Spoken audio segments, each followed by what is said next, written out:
Hello, welcome everybody to my channel. My name is Emma and it's really lovely to have you here with me today. I'm just back from a 1 week break. I've been spending some really nice quality family time. We've had some birthdays to celebrate and it's been really nice to just take that time to relax and to focus on being with my family. But also in that time I've suddenly come up with lots of new ideas for designs and patterns, because I do feel like creativity ebbs and flows, and suddenly I've just had a burst of ideas, which is really nice. I've also been working a lot on my shop that I talked about in my last video. So yeah, it's been a really nice little break. Today I am here with a different video. I haven't done a video like this before. But today I am going to chat to a lovely friend that I have called Miss Leela. And Leela lives on the other side of the world. She lives in Australia in the Blue Mountains. And she is also a huge fan of miniature English paper piecing, and she's been doing miniature EPP for a really long time. And her work is phenomenal. If you haven't seen her work before, I'm sure a lot of you have, because she's just absolutely wonderful and so inspiring. But if you haven't seen her work before, definitely check it out, and I'll leave all the links to her sites below. And I'm going to share the Zoom call that I did with her. Now, because it is a Zoom call, the quality of the video isn't the usual quality of videos that I make, because it was done through a laptop, and that is just the nature of a Zoom call. So I really hope that you don't mind that too much. I'm sure you won't, because it's a really lovely conversation. It's the first time that I have ever talked to Leela before. We've been friends online, following each other on Instagram and chatting and things for quite a while now. So it was really nice to actually talk in person, and I really enjoyed it. It was just lovely to meet her. So I really hope that you enjoy listening to our conversation too. So here it is. Hello, how are you? I'm great. How are you, Emma? I'm good. Would you like to introduce yourself to everybody and tell everyone who you are and where we can find you online? Sure thing. I guess my crafty name is Miss Leela, and you can find me as Miss Leela Handmade on Instagram, Facebook, Pinterest, the usual places. And then I have my English paper piecing shop, which is the Maker's Stash, which you can find on Instagram, Facebook, and the website, which is just themakersstash.com. And I really recommend, if you haven't seen Leela's Instagram pages, both of them, Miss Leela Handmade and the Maker's Stash, you must check them out, because they're just so inspiring. You'll just love them and follow them straight away, because they're just wonderful. So definitely check them out. Thank you, Emma. More than welcome. You're a massive inspiration to me. I just love everything that you do. I mean, just look at that backdrop behind you. It's just gorgeous. Do you want to tell everybody a little bit about exactly what you do, when you got started and that sort of thing? So I started patchwork in my early 20s when I was studying interior design. My mum has always been a crafter. She was always doing cross stitch when I was younger, and embroidery, and then she started to get into patchwork. And I think what drew me to patchwork initially was the fabric. I loved the pretty floral fabrics and the reproduction 1930s fabrics and that sort of thing. And I think that's what drew me in at first, was all the fabrics. So I was studying interior design, and I loved the tactile nature of it. And so I started my first quilt. Mm-hmm. And then visiting a local patchwork show, there was a scrappy hexagon quilt on display. It wasn't a finished quilt. And I asked my mum, I don't know what it was that drew me to it. I don't know if it was the scrappy nature of it, if it was the hexagon shape, but I just fell in love with it, and I was like, what is this? And Mum explained to me what English paper piecing was, that it was hand sewn together. And I think I went out and I bought my first packet of hexagons, and I started my scrappy quilt using the fabrics from my first quilt that I had left over. And I just fell down the EPP rabbit hole after that. And then it wasn't too long after that at our big annual quilt show that's in Sydney, there was a miniature quilt on display, and it had used 1/4-inch hexagons, and I was blown away by the size. Yeah. And I found a packet in a local shop of 1/4-inch hexagons, and I bought them straight away, and I didn't find it daunting at all. I just wanted to give it a go. Yeah. And then I just fell in love with the miniature scale that you can do with EPP, and that's where it all sort of started. Yeah. And you haven't looked back since? No. And now, like, if I go more than a day or two without stitching, I really feel out of sorts, and I really just have withdrawals from it. So yeah. I understand that totally, and I haven't actually done much stitching the last few days, and I'm itching to get back to it. I've just picked up something now while I was just sitting waiting, but yeah, I really need it. Just sort of centers you, doesn't it, and grounds you, makes you feel grounded and it calm. does. Yeah. When I became a mum, my stitching time sort of moved to, well, I think my stitching time has always been at night. I think working full time, I'd get home, it would be dinner, and then, relax watching TV, and I'd get out my sewing. And then after I had my daughter, it was like feed her, get her to bed, and then I could just relax and sit down, and it was such a good stress relief, and just it would wind down the day for me, and I could come back to myself and calm my mind, and I'd sit and sew and watch crafty podcasts and just drink my tea, and I'd be in my little world of bliss.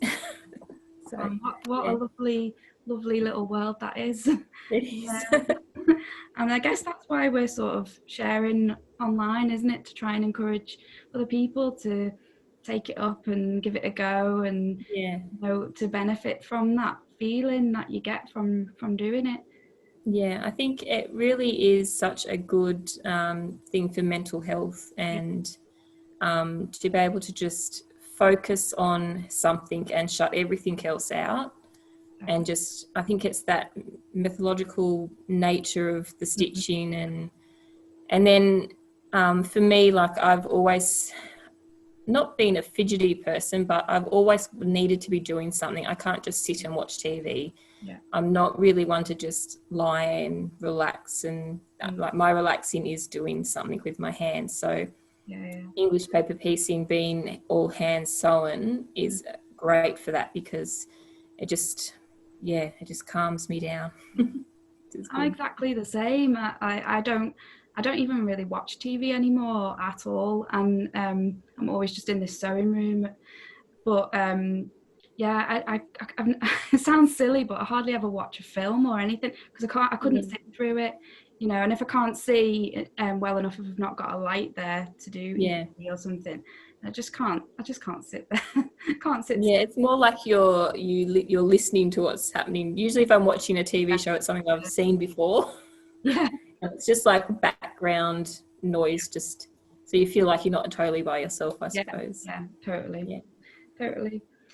So what is your sort of main inspiration now then, because you've been designing some really lovely patterns, and I just wondered what is it that's really sparking your imagination at the moment?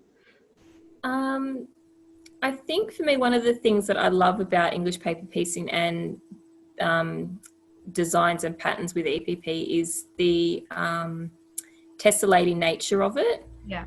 Coming from an interior design background where it's about form and function, and I guess I'm sort of inspired by just simple things like pattern tiles and that sort of thing. So the whole, like, just sitting down with a group of shapes and then placing them together and and then using fabrics and swapping fabrics out and that sort of thing. I think that's where my inspiration comes from. It's just playing, really. Yeah.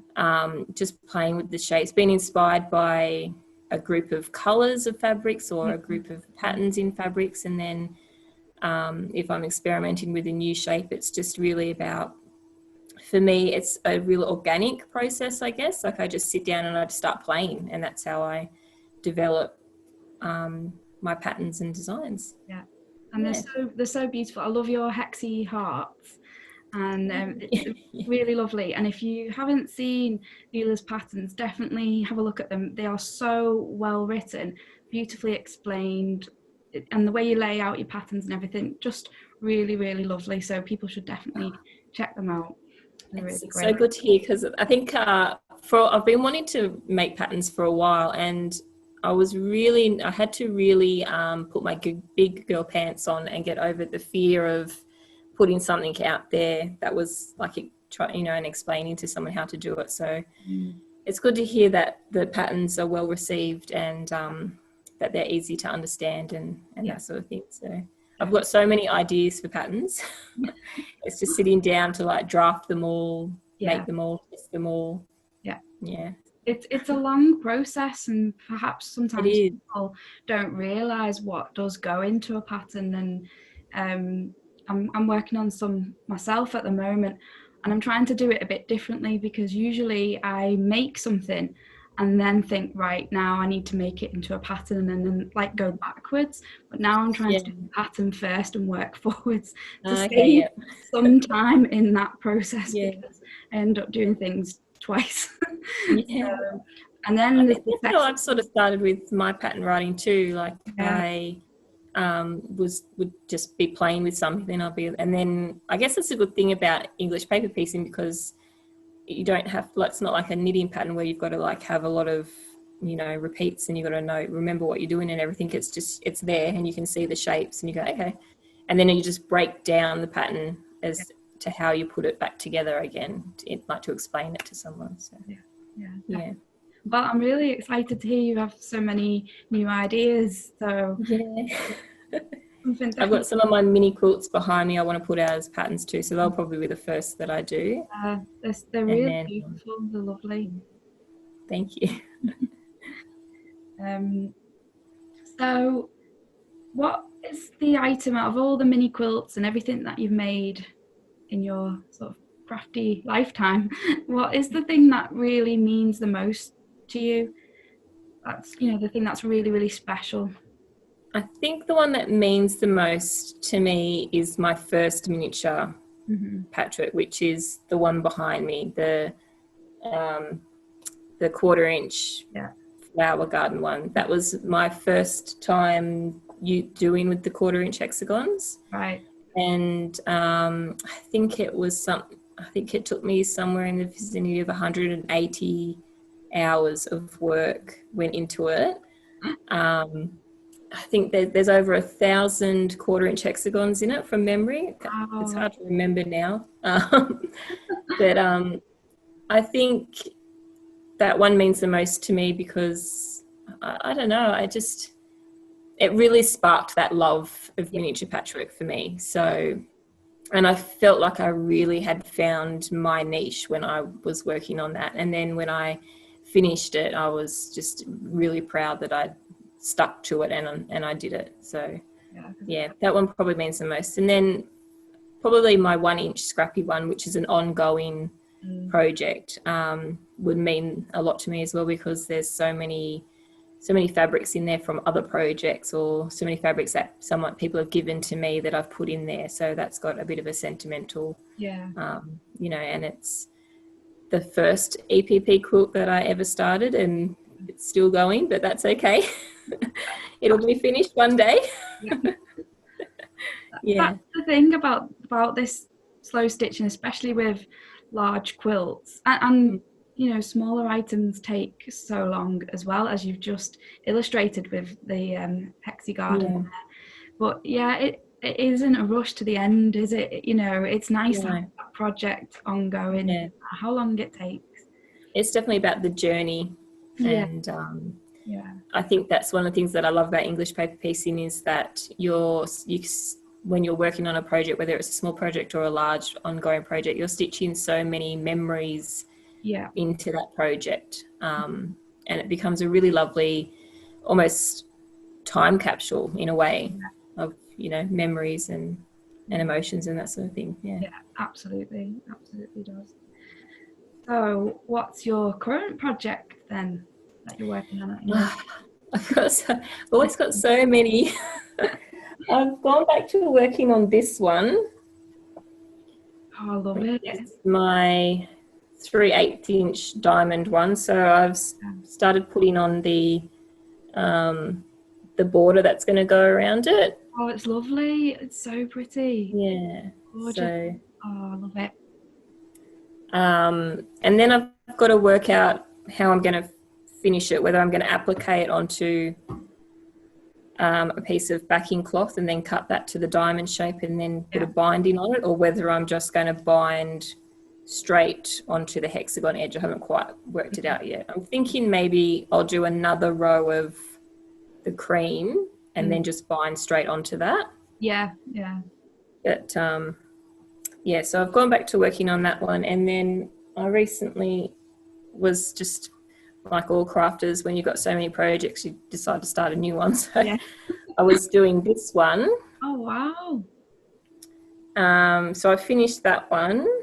Oh, I love it. And I've started a second one. So I've started the little motifs. You can see that blowing out. Looks like it's blowing out. Are there? I think it's blowing out. But yeah, so I'm starting another one.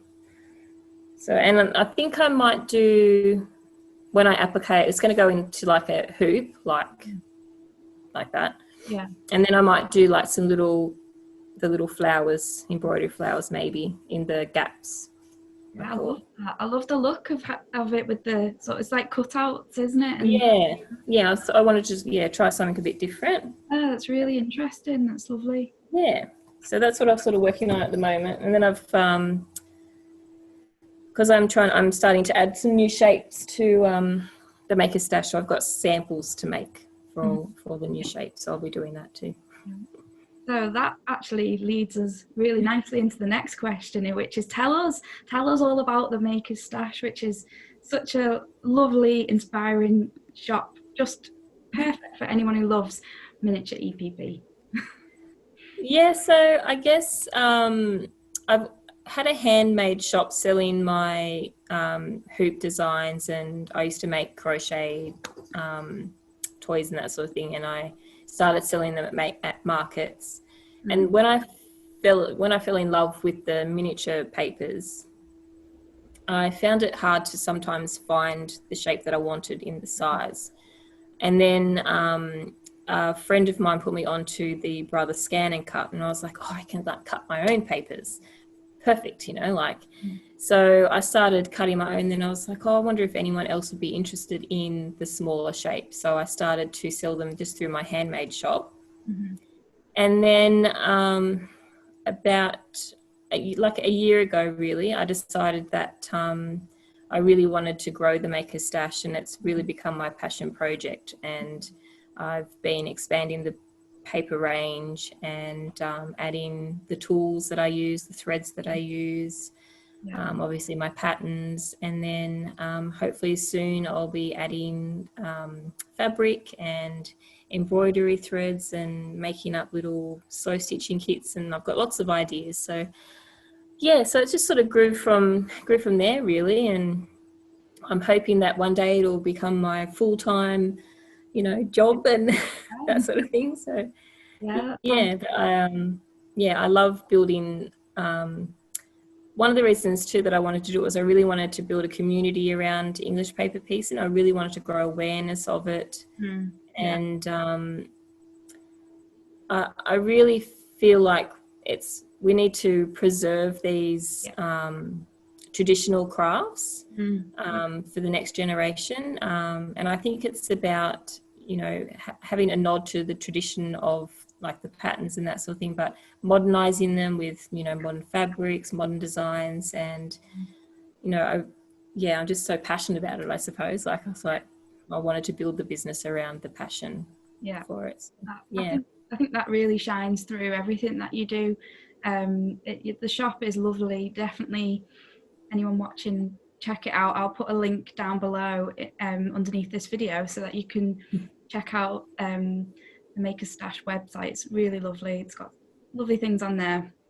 But yeah, you're right. It's important that we do preserve this, but also take it forward and with new ideas and sort of pushing the boundaries and what you can actually do with EPP. That's definitely something I'm really passionate about as well. And we both love sharing on the on Instagram and being part of the online community, don't we? It's such a great community. Like I feel like I've found my tribe of people that understand me and the passion and the craziness sometimes of it all. Definitely. People in my real life don't really get it. They don't really. No, none of my girlfriends do either. None of them. The only one of my girlfriends, like my close friends, she does a little bit of embroidery on cross stitch, but no one else really does anything. So I've got some crafty friends. Like I joined a couple of my local quilt guild, and I joined a local crafting group. So I do now have a group of crafty friends. Oh, that's nice. Which is nice, but no one's really into EPP. So I kind of do rely on some of the quilting ladies are, but I kind of rely on my little Instagram EPP community to inspire me and to chat to and share projects and that sort of thing. Definitely. And I feel like it's growing as well. The amount of times I hear people saying, oh, I'm new to EPP, I've just given it a trial on my first project, or just about to start my first project. I hear that every day at the moment, which is super exciting, isn't it? That more people are giving it a go, and it's on the rise. It's really exciting. It's really exciting. Yeah. It's a good time for EPP. It's like having a bit of a renaissance, I think. Yeah, definitely. It definitely is. So, would you like to tell us about the I Love EPP party that you hosted last year and that's coming back around? Yeah. So last year I had the idea to host a month-long party all about English paper piecing online. And so I came up with a whole heap of daily prompts for the month of October, and I just put it out there. I thought, see who, if anyone joins in the fun. And the response was really good. Lots of people joined in and made lots of new friends. And it was just inspiring to see everyone's projects and what they'd done, what they were doing, what they wanted to try. It was great sharing tips and that sort of thing. So then I decided that this year I'd bring it back. And so next, Thursday, I think is the 1st of October. So is it? Oh no. Yes, next week. I know, it's crazy. Oh my goodness, this is crazy. So next week the party starts again for 2020. Yeah. So that's super hopefully everyone will come and join in the fun. Yeah, definitely. It was brilliant last year. I don't think I've ever posted 30 days in a row before, except for that challenge. I made sure that I did. I don't think I missed a single day, and it was really good fun. And I know that I followed a lot of different new accounts that I hadn't seen before off the back of that. So if anyone watching is on Instagram, definitely join in with that. It's really, really fun.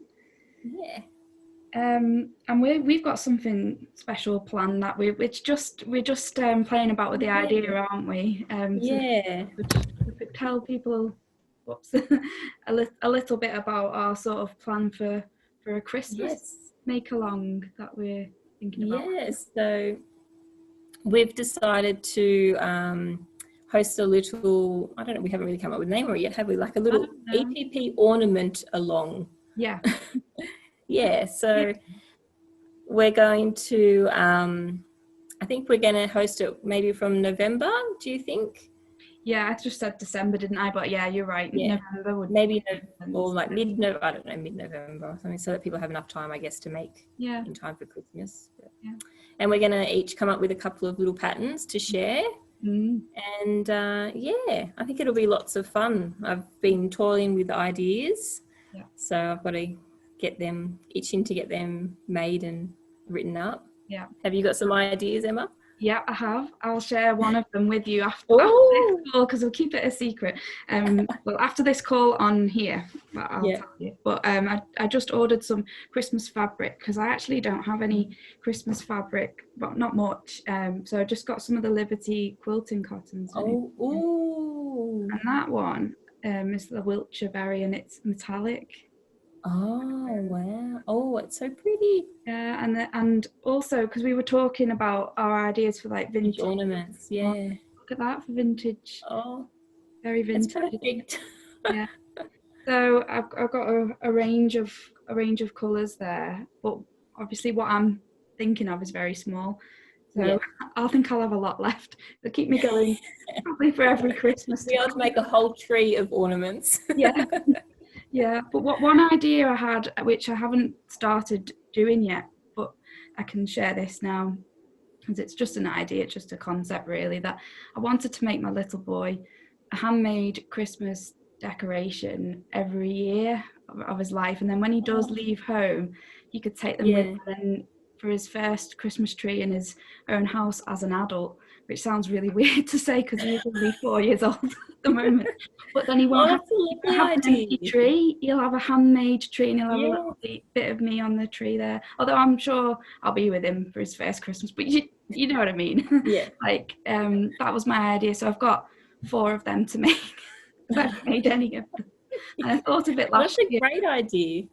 So maybe the ones that I make for this ornament along will go to him eventually, and be two because I think I'll make 2 for this.